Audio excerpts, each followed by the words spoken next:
Shalom, Havarim. Hello, friends. Good to see you here this morning. I'm going to start with a joke, folks, and I may have told this one before, but I think it's appropriate, so I'm going to repeat it, and let's just roll with it, okay? Tough crowd already. There was this, what's that? Roll your eyes. Yeah, you can roll your eyes, and I'm going to shed a little more light here, too. So there was this boy who was, after the worship service, was standing in the hallway of his church, and there were some plaques hanging on the hallway wall, and he was there reading them very carefully. He noticed that there were some names and some dates with these names. He's just going through them one after another, trying to figure out what was going on here. And the pastor noticed that this boy was studying these plaques very closely, and he watched him for a little bit and then went up to the boy and said, "Do you know what you're reading?" And the boy says, I don't know what's going on here. There's these names, there's these dates. I just can't figure it out. What are these for? And the pastor said, well, those are the names of our boys who died in the service. And the little boy sat there for a little bit, and he stewed around for a little bit, and you could see that he was really thinking about this. He shuffled back and forth. He dug his hands down deep in his pockets, and finally he looked at the pastor, and he said to him, "Was that the early service or the contemporary service?" Nothing? All right, no. All right. Worship service. No, we're talking about martyrs here today, so I figured that one was appropriate. We talk about these people that have died, especially we're talking about people that have died for their faith because of the things that they have believed in. Now, we have been looking at things from the early church. We've looked at things from the 21st century. We've looked at people that have died because of their faith. We've looked at people that have died because they've stood up for their convictions. And today we're going to conclude by looking at the early Anabaptists. We're going to look at some of these stories that are going to be somewhat familiar to most of you, I think. And we're going to touch upon some of these famous stories from our tradition. And I'm going to do something that I've never done before. I'm going to read a little bit to you from this book right here. Just a little bit out of this. From The Martyr's Mirror. Anybody excited about that? All right. If you need some history stories, I've got them for you right here, and this is a loaner. I was actually impressed. This is our church copy, to see some of your names in here because you have borrowed this book. Looking at you, Diane. Yeah. All right. Good nighttime reading material right there. We'll get to that shortly. So what I want to do today is we're going to talk about these Anabaptist martyrs, people that have died for their faith. And I'm going to connect it to that story about the Ethiopian eunuch from Kansas, I think Tate said. The story of the Ethiopian eunuch. It's a story that we've probably heard before, but I'm going to go a different way with it this morning. And I think that it's a really good story for us to start with because there's so many things that we can talk about in the story of Philip and the Ethiopian eunuch. And we just don't have enough time to dig into all of those stories deeply. So we could spend time talking about why it's important that he's listed as an Ethiopian. We could ask questions about why is it important that he's a eunuch. Like, did they just include that to make us feel uncomfortable, like when we talk about it in church?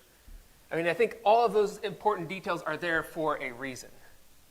But what I really want to focus on today are some of the details that we find in verses like verse 31. This is where the eunuch asks Philip, after Philip says, "Do you understand what you're reading?" He turns to Philip and he says, "How can I understand unless someone explains it to me?" This is a very Anabaptist Mennonite kind of verse right here. We talk about the communal hermeneutics where we understand what Scripture means by talking about it. And this is never meant to discourage people from reading their Bibles. You should be reading your Scriptures on your own, studying them at home, but we're saying that ultimately what we want to do is bring our ideas together and better understand what God's calling us to do. But my main focus on this story from Philip and the Ethiopian eunuch comes to us from verse 36. It says, "As they traveled along the road, they came to some water, and the eunuch said, 'Look, here is water. What can stand in the way of my being baptized?'" So this is a very Anabaptist kind of passage because, and I'll get into some of the Anabaptist history here shortly. This is very Anabaptist because we don't see any kind of forcing of the eunuch. At no point in the time of this story do we find that Philip standing over top of the eunuch and saying, you understand this now, I've explained it to you. There's one thing you have to do to complete the process. You must be baptized. If you don't be baptized right now, you will instantly go to hell when you die. No, none of that, no scare tactics, no strong arming. There's just this idea that when the eunuch hears the gospel from Philip, that he has this urge to be baptized in this water that they come across. There's a lot of things that we don't know about this situation, a lot of things that we would like to know about what's going on. There's a lot of questions that we have even to this day about baptism. We don't know, was the eunuch sprinkled or was he immersed? Was it flowing water or was it stagnant? Was he baptized forward or was he baptized backwards? Was it 3 times in the name of the Father, Son, and Holy Spirit, or was it just 1 time? And we, in the 21st century, we don't know how to ask these questions, but ultimately, I think that if those things were really important, if they were very important questions, if our salvation depended on that, there'd probably at least be a footnote in there somewhere, right? And by the way, he baptized him backwards 3 times. We don't have that. What we find again here in this passage is that the eunuch was baptized on his own free will. I say the Ethiopian's baptism was a voluntary and informed act. He was never surprised by this. He was never caught off guard. It was only after hearing the story of the gospel that he makes the decision, I want to be baptized. Philip doesn't hold it over him. He doesn't force him into this. He just offers it to him, and he's baptized right there. All right, so hold the story of the Ethiopian eunuch in your mind. Remember this little line right here. The Ethiopian's baptism was 2 things. What did I say it was? Voluntary and informed. Can you remember those 2 things? Okay, great. Let's fast forward 1,500 years into the Protestant Reformation. Yeah. There's some excitement over that one. All right. Let's go to the year 1517. Halloween night. A man by the name of Martin Luther takes his hammer and some nails. He writes out 95 theses and nails them to the door of the church in Wittenberg, Germany. And this is seen as the beginning of the Protestant Reformation. Now, in all reality, things have been changing, things have been brewing for a while, but this really set things off. This was Luther saying, here are my charges against the church. We have been led astray. We need to reaffirm the teachings of the Bible. Now, everybody knows about Luther. You've heard about Martin Luther, right? But there's also another movement going on in the near nation of Switzerland. So in Switzerland, you like Switzerland? Yes. All right. Because they have good chocolate, right? Yes. Excellent. Nothing wrong with that. All right, so in Switzerland, there's also some Reformation movement going on. In Switzerland, we find a guy by the name of Ulrich Zwingli leading this Reformation movement. And within this group of Reformation, there's also this group of young, educated men. And when I say educated, that means that they knew how to read and write. So these men were young, they were educated, they were a little bit edgy, and they believed that Zwingli was not going far enough with this Reformation in Switzerland. So they started meeting on their own. They started meeting in privacy, in homes. They had these Bible studies. And they became known as the Radical Reformers. And they were radical just like the Teenage Mutant Ninja Turtles, right? Radical. That misses most people here, right? They were radical, dude. No, radical means to get to the root of something. So they were trying to get back to the early church's practices. They wanted to get to the practices and the thoughts and the beliefs of the early church, period, as we find in the New Testament. So if there was something that was listed in the New Testament for the church, they wanted to practice that and adopt it as their own. And if it was not in the Bible, if it was not found in the New Testament, they would simply disregard that. So they were known as the Radical Reformers. So these Radical Reformers were meeting in private in homes, and on January 21st, 1525, they gathered together in the home of George Blaurock. George Blaurock. And they sat there and they had this conversation with each other. They're studying, they're looking at baptism in the Bible. And Blaurock has this kind of Ethiopian eunuch moment where Blaurock looks to Conrad Grebel, and he says to Grebel, "What is to keep me from being baptized?" Now the thing is, all three of these men, Conrad Grebel, George Blaurock, and Felix Mons, that were gathered there for that meeting, all three had been baptized as babies, but they didn't voluntarily choose to be baptized. When they were baptized, they weren't informed about what was going on. Remember those two things I said? They were well informed and voluntary. As a baby, they could not be those things. So, Conrad Grebel, Felix Mons, and George Blaurock, they're gathered in Blaurock's home. Blaurock turns to Grebel and says, "What is to keep me from being baptized?" The obvious answer would be the law, because it was actually illegal to baptize someone a second time. But they still had this baptism service. Conrad Grebel baptizes George Blaurock, and then Blaurock turns and baptizes Felix Mons and Conrad Grebel. And this began what is known as the Anabaptist movement. Anabaptist simply means to be re-baptized. So as I mentioned, this was actually illegal. Because in the European nations at the time, it was required that every child that was born be taken to the church to be baptized and registered with the country. So does that sound like it's voluntary? No. Does it sound like it's informed? No. You're just doing what the nation tells you to do. So these Anabaptists were breaking the law. And I always like to tell this story, and I'm going to do it now because Tate's here.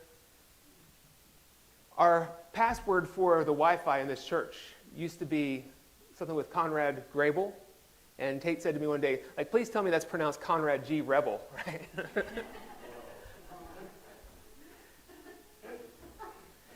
So he was breaking the law. The Anabaptists chose to be rebaptized. Well, they broke the law, and here is a picture of Felix Mons. Felix Mons, they didn't take it lightly that they were breaking the law. Felix Mons was drowned in Lake Zurich on January 5th, 1526, so less than a year after these rebaptisms. And the last words that he had to say as he was about to be drowned in the river were the words of Jesus on the cross. He said, "Into thy hands, O God, I commend my spirit." The officials believed that this was an appropriate way to martyr, they didn't call it martyr, to execute Felix Mons because they saw this as a third baptism. They said, "We're going to kill you by baptizing you in this lake." This is George Blaurock. If you see a picture of George Blaurock, he's always wearing a blue coat because Blaurock means blue coat. That's right. You learned some German today.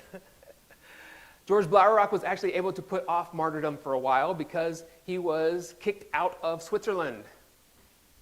So Blaurock was expelled from Switzerland, and he returned later, and then he was burned at the stake on September 6, 1529. And then this one right here will be Conrad G. Rebel, also known as Conrad Grebel.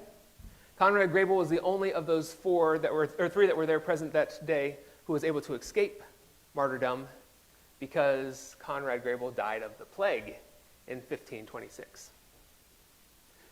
So these are the early people who started this movement that has expanded from Anabaptism into the Mennonite Church into the 21st century. And during this time, as these guys were starting this movement, there was another guy that came along, and you know these pictures are great from the 15th century, right? They had great cameras back then. Kids today, you don't get it because you're used to walking around with your camera on your phone. This is a picture of a guy named Michael Sattler. It's a pencil drawing. Handsome guy, isn't he? Michael Sattler was actually a monk in the 16th century, and he started following Martin Luther. Luther said, to the monks, it's okay if we get married. And Sattler said, that sounds like a good idea. Word for word quote. No. Michael Sattler married a former nun, and they left the group that Michael Sattler had been a part of and started going to these Anabaptist gatherings. So Sattler was rebaptized around the year 526. He married this former nun, and then he quickly became a spokesperson for the Anabaptist movement. 1527, he wrote this paper known as the Schleitheim Confession. He wrote it in Schleitheim, Switzerland. And the Schleitheim Confession included 7 different teaching points. And here they are listed. He wrote about baptism. He wrote about shunning. He wrote about the Lord's Supper, separation from the world, congregational leadership, the sword, and swearing an oath. Now, each of these different points of the Schleitheim Confession set him up for charges of heresy. And in fact, the leaders of the church did come back and accuse him of not 7, but 8 different counts of heresy. The first was he was accused of denying the authority of the Holy Roman Emperor in religious matters. He was accused of rejecting the presence of Christ in the Eucharist, accused of rejecting the validity of infant baptisms, rejecting the last rites of extreme unction, rejecting the Virgin Mary and the saints as intermediaries, and rejecting the taking of oaths, rejecting celibacy of clergy, and advocating nonviolence and non-resistance. So he came before a panel of 24 different judges, and these judges were hand-selected by the Catholic Church. Did you think this was going to go well for him? Like, they picked who they were going to judge him at this trial. And Sattler goes through this list, and one by one, he doesn't just deny that he's done these things. He's like, well, that's true, but... So it's true that we don't pray to Mary, but we have a lot of respect for her. We see Mary as not an intermediary, but as the God-bearer. So he's kept drawing through these different scriptures to show, yes, you're right, I don't quite believe the same thing, but here's why I believe it. So here is what happened whenever Sattler chose to stand up in this court and defend himself. And the story of the trial and martyrdom of Michael Sattler can be found in this book, so Kainoa, when you're reading later tonight, you can read about this as well. The judges, having returned to the room, the sentence was read. It was as follows. In the case of the governor of His Imperial Majesty versus Michael Sattler, judgment is passed that Michael Sattler shall be delivered to the executioner, who shall lead him to the place of execution, and cut out his tongue, then throw him upon a wagon, and there tear into his body twice with red-hot tongs, and after he has been brought without the gate, he shall be pinched 5 times in the same manner. After this had been done in the manner prescribed, he was burned to ashes as a heretic. His fellow brethren were executed with a sword, and his sisters drowned. His wife also, after being subjected to many entreaties, admonitions, and threats, under which she remained very steadfast, was drowned a few days afterward, done the 21st day of May, A.D. 1527. Like I said, good bedtime reading. So Michael Sattler, burned at the stake as well. All right, folks, this is what we've been waiting for. This is what we've been building up to. We have been waiting for the story of your favorite martyr, my favorite martyr, everyone's favorite martyr, Dirk Willems. If you're not familiar with the story of Dirk Willems, I'm going to tell it to you. But first, we're going to talk about this picture a little bit. This picture is very well known throughout all of Mennonite and Anabaptist world. Many people draw their kind of faith from this picture, not draw their faith from it, but they connect their faith to the actions of this picture. But it's also something that's been reproduced and kind of made into a bit of an ongoing, humorous kind of joke as well. Now, first of all, the original of this picture was done as an etching in wood. It was an engraving. And it was copied several times, copied into black and white. You'll find pictures of this in the Martyr's Mirror. Here is a colorized version. But other people have rethought the story of Dirk Willems. This guy right here is Dirk, and depicted it in this way. And forgive me, this is a picture of a picture. The pictures are not clear. This is the picture of Dirk the evangelist. So rather than pulling the guy out of the water, he's preaching to him. Here is Dirk the escapist. He didn't come back to save him. Here's Dirk the Contemplative. He's sitting there talking to the guy as he's sinking in the water. And there's Dirk the farmer. Hooks a chain to him and pulls him out. And how about, I don't even know what to call that one. So this story has been passed on so much, it's so influential in the Mennonite belief that this picture exists. Anybody know the woman in the picture in the center? That is Nancy Heisey. She was a professor at Eastern Mennonite University, just recently retired. This is her first year of retirement. And that is the former pope. So Nancy Heisey was the president of Mennonite World Conference, and when she met with the pope in this Anabaptist Catholic reconciliation movement, what she wanted to do with him is share the story of Dirk Willems. And you can see there in the pope's hand is this framed picture of Dirk Willems that we were looking at just a moment ago. This is a story about forgiveness. This is a story about reconciliation. It's also been made into statues. This recently opened up in Manitoba at the Mennonite Heritage Center. All right, so I've shown all you. Oh, one more. This is a terrible picture, but this is a picture of a tattoo that someone had made of Dirk Willems coming back to save his pursuer. All right, so I've shown all these pictures, but what does this mean? What is the story of Dirk Willems? Well, we don't know much about Dirk Willems in his life. What we know mostly about is his death. And we know that Dirk Willems was born and raised in the Netherlands, and he didn't come around till about the second generation of Anabaptists. In the mid-1560s, Dirk Willems was rebaptized, and again, at this point, it was very much against the law to be baptized as an adult. So he was arrested in 1569, and he was waiting in prison to be tried as a criminal for the charge of being an Anabaptist. As he was in this prison, he was living off of these prison rations. And I've never been in prison, but I assume they don't feed you like great meals there. So he begins kind of wasting away. He's getting thinner, he's getting lighter. And he decides that he's going to escape from his prison cell. He builds a rope. He makes a rope out of some rags that are found in his prison, and he descends out of the upper window of his prison and gets away. It's cold this time. It's in the winter in the Netherlands. The moat around the prison is frozen, and because he has lost so much weight as a prisoner, he's able to run across the moat. He then sees that he is being pursued by a guard. And this guard is running after Willems, and he's in this weakened state, but he realizes that he can probably escape him if he runs across this frozen pond. And again, Willems, having lost all this weight, he can go right across this thin ice without any problem. The problem is his pursuer, the guard, is not so light. He's probably weighed down with some armor or something like that as well.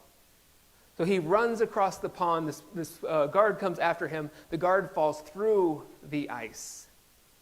It's at that time Willems knows that he has a decision to make. He can keep on running and find freedom, or he can go back and save the guy who is trying to capture him. As you can tell in this picture, Dirk Willems goes back and pulls the guy who is chasing him out of the ice, saving the life of the guy who is struggling to capture him. Now his pursuer, this guard, he argued on behalf of Dirk Willems, asking that they go lenient on him, that they release him or something like that, but he was condemned to death, and he too was martyred. I don't have it here. I believe he was also burned at the stake. So we have this story of Dirk Willems, who saw it so important to love his enemy that he would pull the guy out of the ice that was chasing after him, seeking to rearrest him. Great story, right? I go back to this picture here. I don't have any tattoos, but if I did, I'd probably get one better than that, but I think it's a great story. This was done by an individual on their forearm, so it could be a conversation piece. Whenever they saw people and they asked him, "What does your tattoo mean?" he would tell them the story of Dirk Willems. So for the last 2 months, we have been talking about the martyrs of the church. We've looked at people who have died because they're Christians, just straight up because they're Christians. We've looked at people who have died because they fought injustice, people that have died in places like the Congo and in Iraq. We've looked at people who have died because of their beliefs in Anabaptism. Now, I believe that most of us will never be put in those situations, and I pray for all of us that we will not fall into those situations. But what I want to do for us all today, what I've tried to do through this series as we bring it to a conclusion, is simply to motivate you to stand up for the things that you believe in, to always do what is right. What did we talk about here, kids? It's always right to do what's right. And sometimes it's not the easiest thing to do. I also realize that we are not in the same position as the 16th century Anabaptists. I, for one, am a white male. I am not going to be subjected to the same kind of pressure or persecution that the Anabaptists did. My hope for those of you that are also in positions of power, of privilege, is that you will use that power and your privilege, as well as these stories of persecution from our forebears, to realize that we were once in a position where we were persecuted, and ask, how can we help those who are now in positions where they are persecuted? Not because we necessarily believe in what they are believing in or what they are saying, but because we can understand where they are coming from.